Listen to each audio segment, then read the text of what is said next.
Okay, so what I just finished doing was I took my acetone and I got all the adhesive off of the edges. First I used the kind of grinder to remove, and I'm going to use the grinder here to remove the rest of the what was behind this baseboard. It's like this is the baseboard. I cut it there, but anyways, it was nasty, so it needed to come off. So I'm just sanding off or grinding off the excess adhesive, and then I'm going to acetone it, wipe it down with acetone. So acetone is a very good adhesive remover. So I don't know if I can get it. So view down here. But basically, I already got that part, and I'm getting this. And then I'm up here getting that. That's like some really cheap caulk.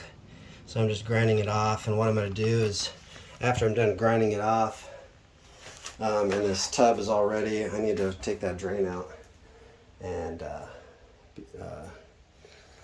don't need to paint, but this is the tub paint that I got.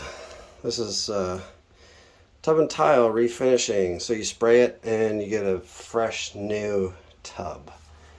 Yeah, it looks brand new. So I'm just grinding it off. A little bit of the paint's coming off, but it doesn't matter because I'm going to repaint it. So yeah, I'm just going to grind it.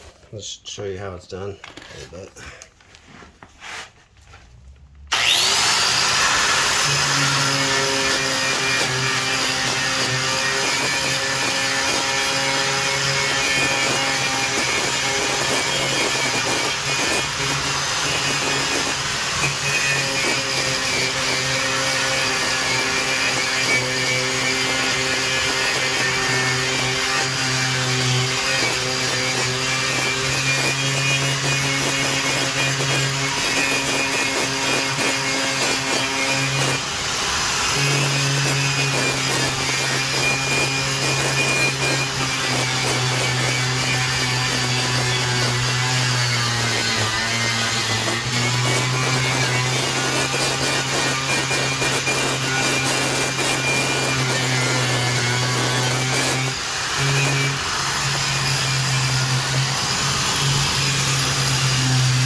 Okay, well, it's easier to do it with two hands, so I'm just going to use two hands. And I'll